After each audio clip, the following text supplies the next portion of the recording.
In terms of the Reconstruction Fund, this is a fund that was named by the government. Is that right? Rebecca Mannon, Acting Chief Executive Officer, National Reconstruction Fund Corporation. Yes, Senator, that's the case. Yeah. And so what are we reconstructing from? Senator, the objects of the NRFC is to diversify and transform Australian manufacturing capability.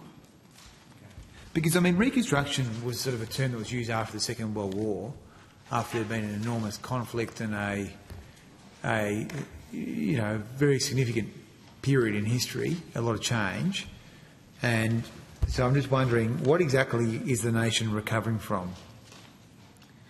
Senator, I'm really happy to talk about the purpose of the NRFC and the job that's been asked of us by government, which is to, as I said, diversify and transform Australia's manufacturing capability. We're here to help manufacturers scale and grow and to facilitate flows of finance into 7 priority areas of the economy. Okay. And how much money is in the NRF? The NRFC is a $15 billion investment vehicle. Is the money there now? Senator, $5 billion was appropriated to the NRFC special account on commencement of the Act, which was the 18th of September 2023. So it's got $5 billion in the bank now? There's $5 billion appropriated to the special account, yes, Senator. Is that money held by the Future Fund?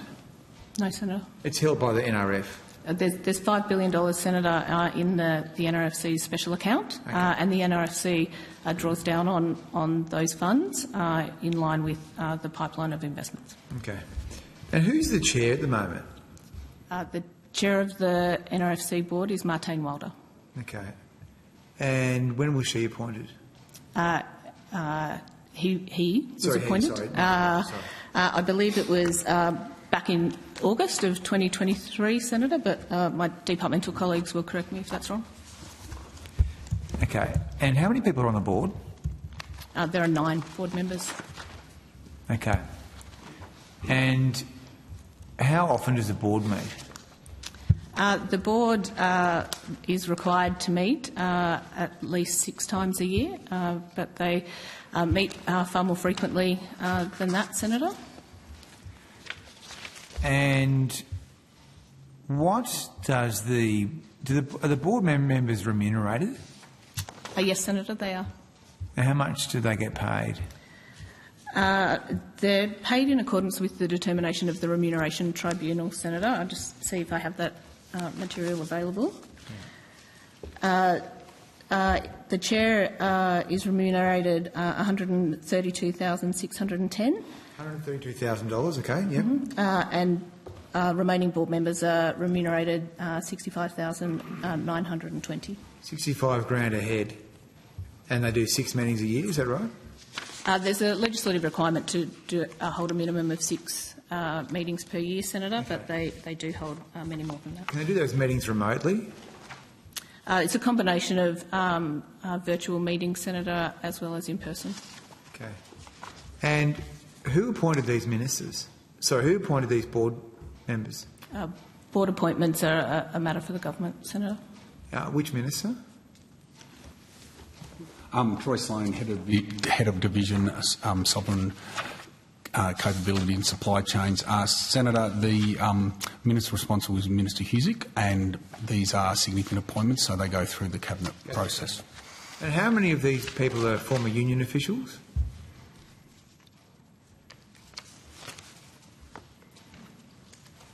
I'm sorry, Senator, can you repeat the question? How many of these board members are union officials or former union officials? Senator, there are 2 members of the board who have those sorts of backgrounds. 2 out of a board of 8, is it? Board of 9, Senator. Okay. Now, who's the CEO at the moment? I'm the acting CEO, Senator. Okay. And what's the process for having a permanent CEO? Senator, you might be aware that the former permanent CEO, Ivan Power, resigned on the 12th of September of this year, and the board is currently in market to identify a permanent CEO to take his place. What date did he resign? The 12th of September. And how long was he in the role? He was in the role from February. So he was in the role for 7 months.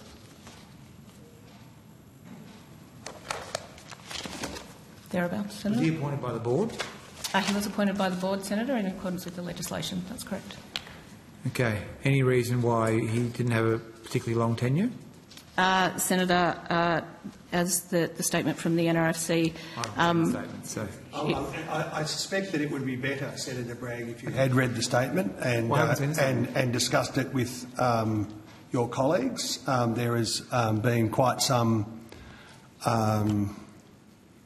Mr Power issued a statement publicly on his LinkedIn page, which goes into some detail about the reasons for his departure. And okay, the chair's just given me an indication about that. So, okay, fair enough. So, who is conducting the search for a new CEO? Senator, the board is being supported by Johnson Partners. Johnson Partners. Mm-hmm. And are you in the mix for this role? No, Senator, I'm not. Okay. And when do you think this process will be completed? Senator, the board is moving as quickly as they can to identify a candidate. As soon as possible is the answer that I'd give. Pardon? As soon as possible. They're looking to appoint a candidate as soon as possible. This year? I would hope so. Okay, so in the interim, are you able to execute the duties of the CEO? Yes, Senator. Capacity? Yes. Yeah, and so what does that involve? The CEO is responsible for the day-to-day operations of the corporation, including exercising delegations that are passed to the CEO from the board. Who makes the investment judgments? Senator, there is a governance process that we go through in terms of decision-making around investments, and I'm very happy to pass to Dr Manning if you'd like her to take you through that. Before you do that, I just want to understand, so is there a process where you have to report publicly your investment, the contents of your investments? Is that quarterly? Yes, Senator. There is a legislative requirement to report quarterly on our investments. Has that started? I'm sorry? Has that started? Yes, Senator. So when was the first report? September. It was published in October for the September quarter. October this year? 2023, Senator. Okay, 2023. Okay. And do you have an annual report obligation? Yes, Senator, we do. And you published your first annual report? Yes, we have. Okay. Are there any additional reporting requirements? Senator, we also are required, as with other corporate Commonwealth entities, required to publish a corporate plan, which we've done. Okay. And what is the process for someone to apply to do you call it the front door? We don't call it a front door. What do you call it? Senator? There are a range of ways in which project proponents can get in contact with the NRFC.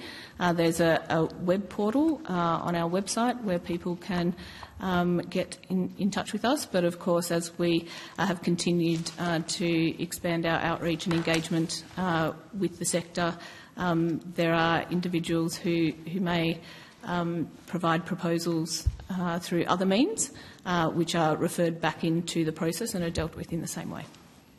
Okay. And who is the CIO? The CIO is Dr Manning, sitting beside me. Dr Manning. Okay. And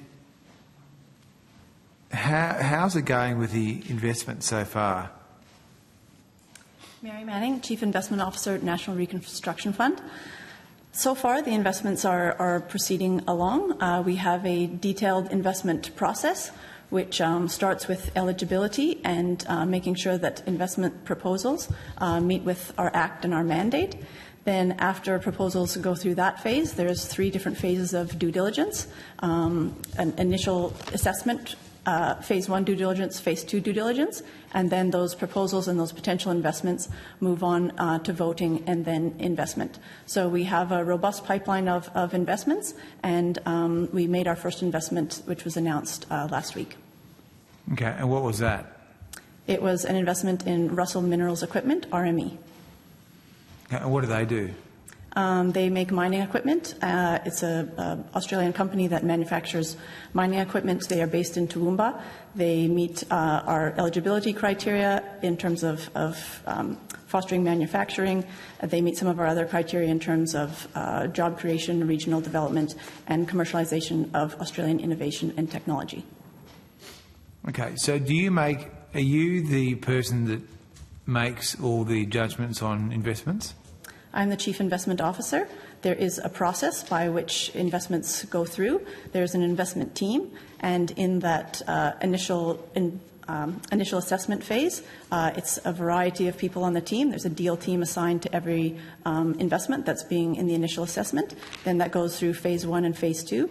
There's an executive investment committee, which meets once a week to review proposals and determine whether they continue on in that investment process. And then there's also a board investment committee, which decides on investments. Who's on the board investment committee? Currently, the board investment committee is the same composition as the board of directors. That's the whole board? Yes. Why is there no subcommittee? Go ahead. Senator, as you might expect in the early stages of a corporation's life with making investment decisions such as this, the board agreed that those decisions were quite important, and they would all like to participate in the decision-making process The for whole the board investments. participates in this investment process? Yes, Senator. For every investment? For all of the investments that make it through the process that Dr Manning has just outlined and require approval from the board. Okay. Is there a risk committee? There is. Who chairs that? Don't tell me it's the whole board again. No, there is a board audit and risk committee that is chaired by Catherine Presser. Okay, who else is on that? Two other of our board members, Karen Smith-Pomeroy and Ahmed Verhoor. Okay. And does that have a risk register?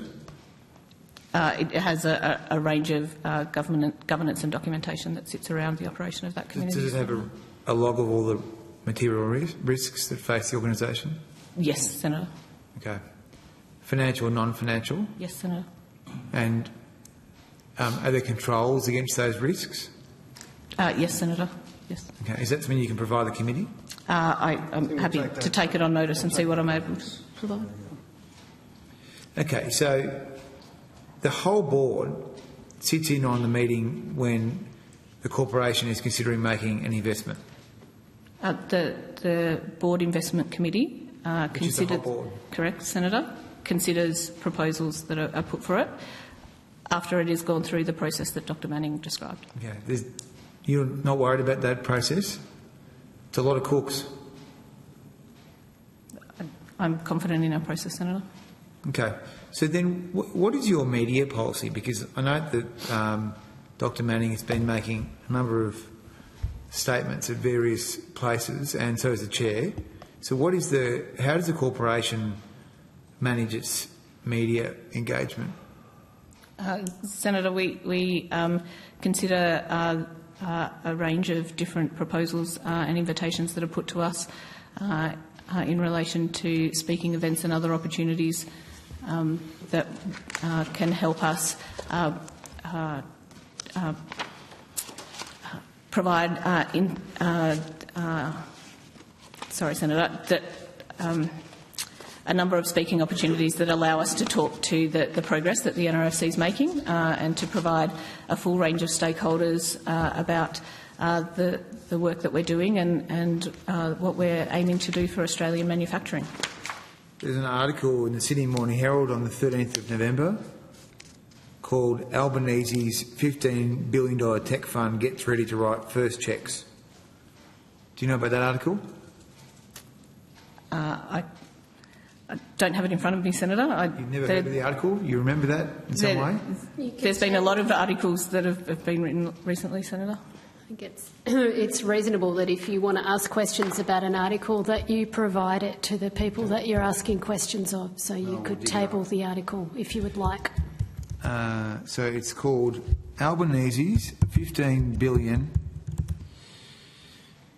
tech fund gets ready to write first cheques. I assume they're not actual cheques you're using. No, Senator. Very droll, Senator. Okay, do you want me to send this to Secretary? Okay, we'll table the document so you can see it. So I guess my question is, well, maybe do you want me to stop while I table the document? Because I have questions I'd like to ask the witness. It's going well here about the document. I think it's probably okay to ask questions and then people can say that they'd like to see the document if they need to. I just note the time as well. So we're at You want me to table it? I'll table it. We're at 7:09 and we're due to move to the next witness shortly. But you still have questions. I do. I need to send. You want me to table this, so I need to do that. So sorry, it'll take a while. Okay, I'll just send it to the Secretary. So we'll wait for the Secretary to receive the email. I think the witnesses have indicated that they're happy to ask. Happy to keep going. Just ask the question. For you to ask Okay, questions. you've asked us to come here. You're not prepared properly asking questions. Get on with it. Get on with it. I wasn't expecting to be asked to table an article, which is. She's never heard of the article. That's the thing. I don't believe that. Ask. Well, it lives. Some of these articles live bigger in your life than in other people's. Ask the questions. We are not going to be here all night. You've asked us to come here. We're ready to answer questions. I'll just counsel you that I think the chief executive of a government agency which is spending $15 billion of taxpayer funds would know about a major article proposing about how they're going to spend taxpayer funds. $15 billion. The minutes are ticking along and you haven't asked a question. It might not seem much money to you, but it's a lot of money. It's a lot of money. You've asked us to come here. It's a lot of money. Additional hours. Everybody's waiting for your questions. Yeah, we want to know how you're spending taxpayer funds. That's our job. Ask some questions. Transparency, accountability. Ask some questions. I know there are words you don't like. Everybody. I know there are words you don't like. So, Ms Mannon, so you do know about this article. So she just answered your question previously, and don't verbal her. Ask a question. So there was an article in the Sydney Morning Herald talking about the NRF's proposed initial investments. The article says the NRF has requested a $300 million drawdown from the government and will soon be cutting its first cheque. So again, these are not actual cheques, are they? These are electronic transfers, I imagine. So was this media opportunity, how did this media opportunity come about? Senator, without seeing the article,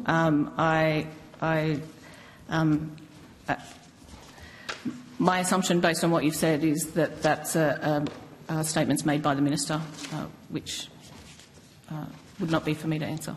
Okay, so this article was set up by the minister's office.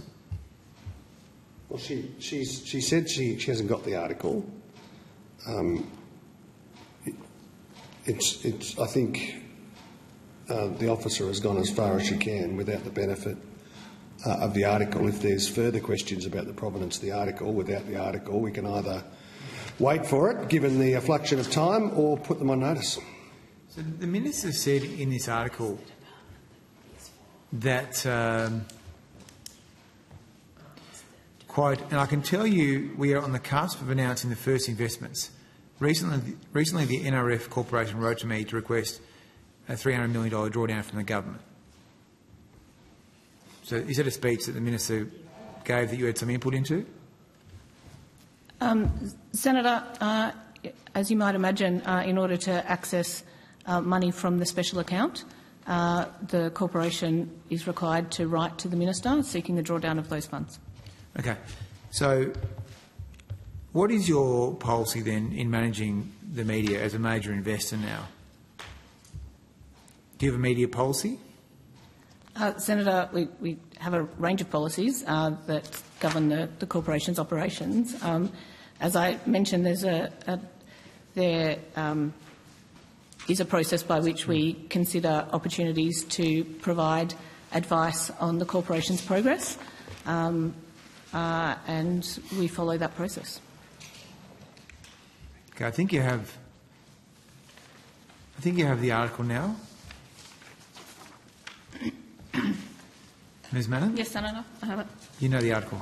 So the article says a source close to the government not authorised to speak publicly said that deep tech companies would be a source close to the government not authorised to speak publicly said that the deep tech companies would be amongst the first to receive investments.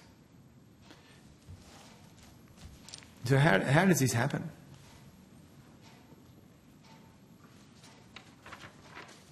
Senator, as I've explained to you, the process for the NRFC is to write to the Minister seeking a drawdown of funds from the special account, and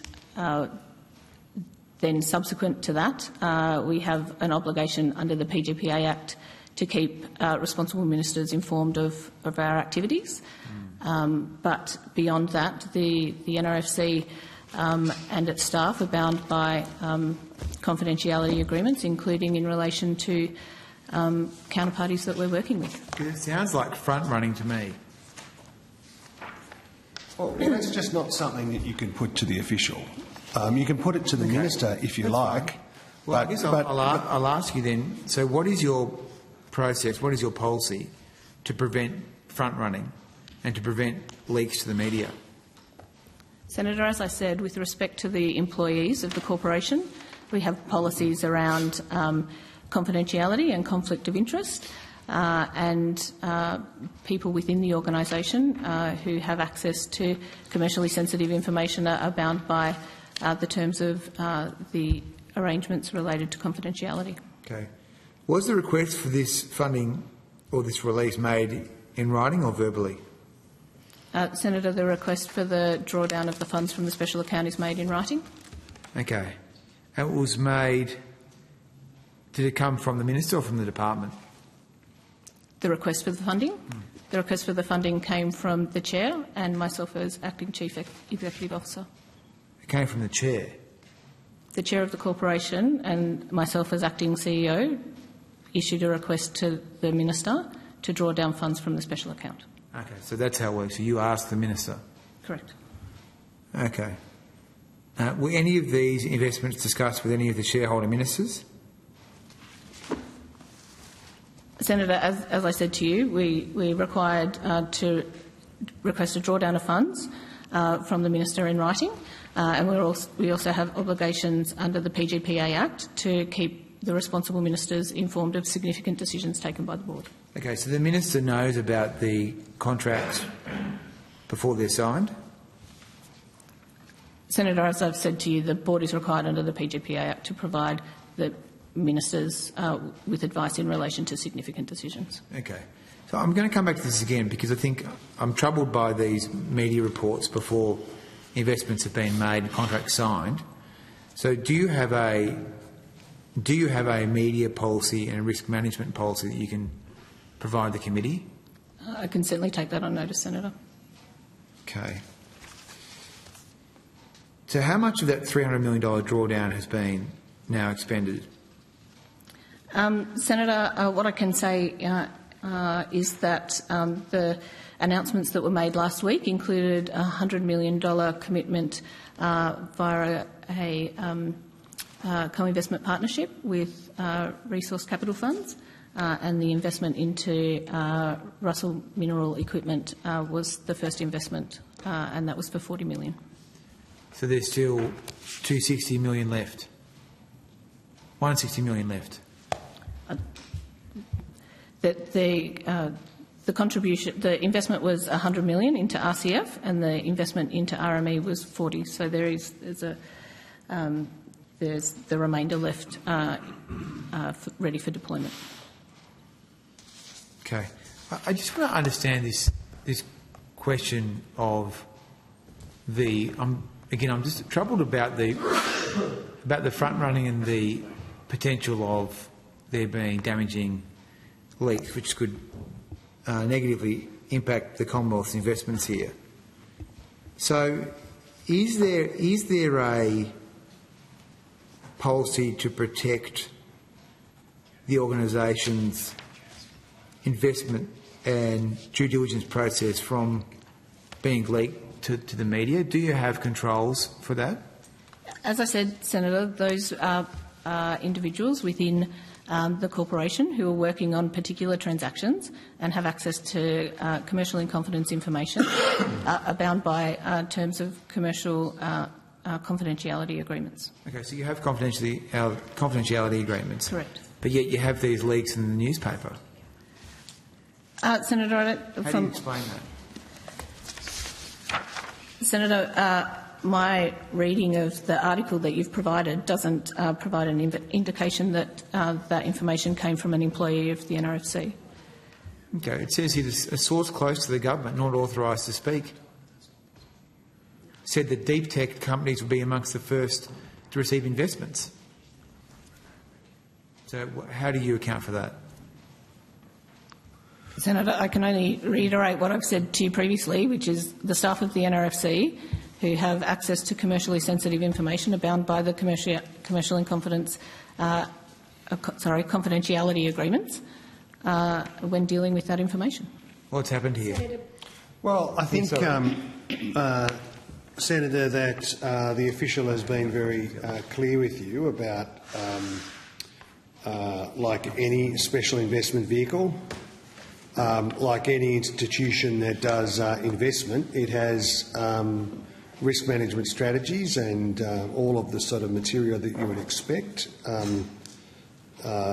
You are pointing to a paragraph in an article that appears to me to be fundamentally about the minister's speech. Who the journalist claims is a source close to the government is not something that the official nor I are in a position to speculate about, but I just observe that the paragraph you're referring to, far from being a sort of hot scoop, that says that deep tech companies would be among the first to receive investments. That's a bit like saying Tuesday is the day that is sandwiched between Monday and Wednesday. It's not a hot scoop, is it? And the official's really not in a position to be able to explain much more than she has, and nor am I. I'm happy to take the question on notice, but I'm not sure it goes anywhere. Excuse me. So,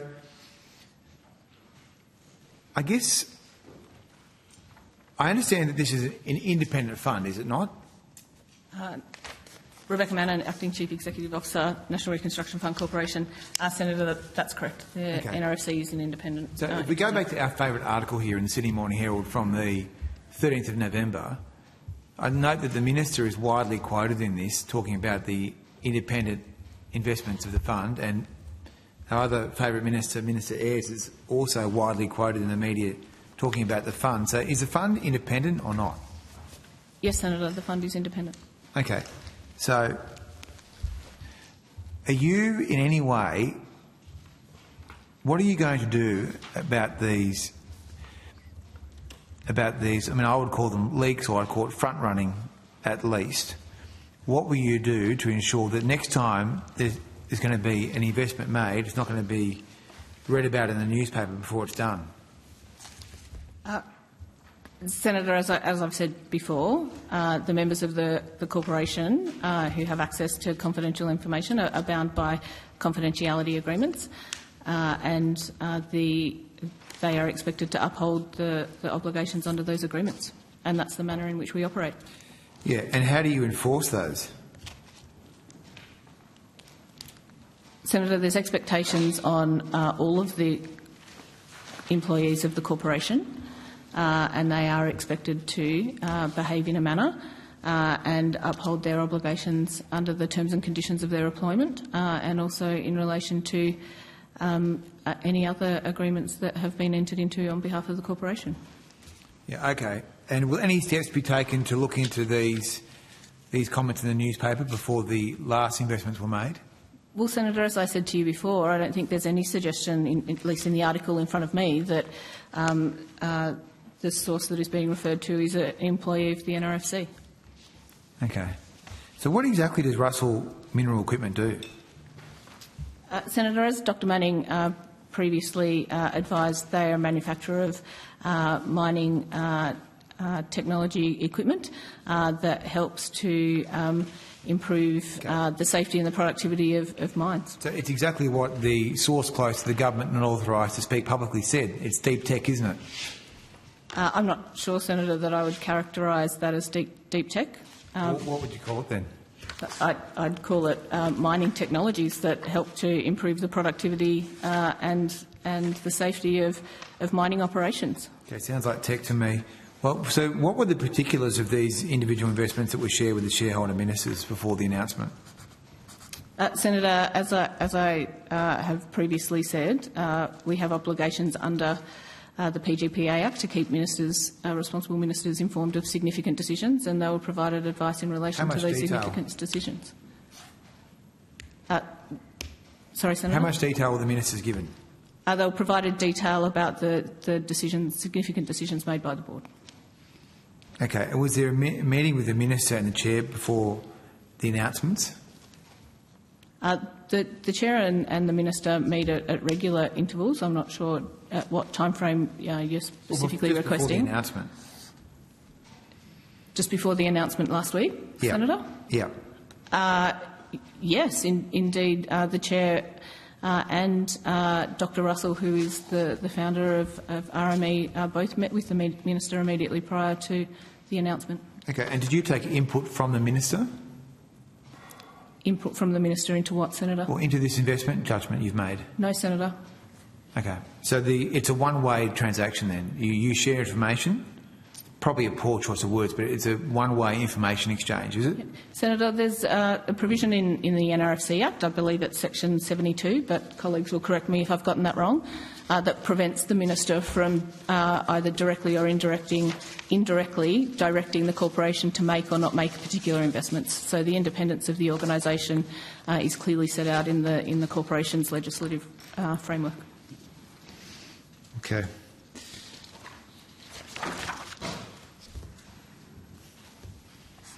So can you table your media policy? Senator, I think I've already taken on notice. You don't have it with you? I don't.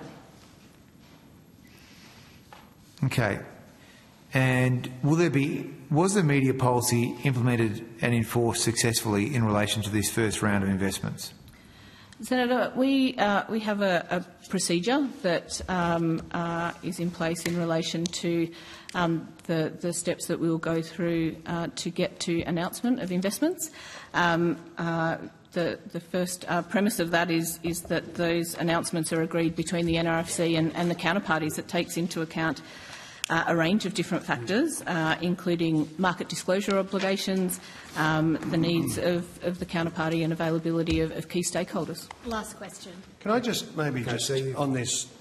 I think it would be useful, Senator Bragg, if you acquainted yourself as well with Section 83 of the Act, which says that ministers may publish on the internet or in any other way that the minister considers appropriate a report, a document or information given to the minister administering this Act by the accountable authority of the corporation, and it goes on.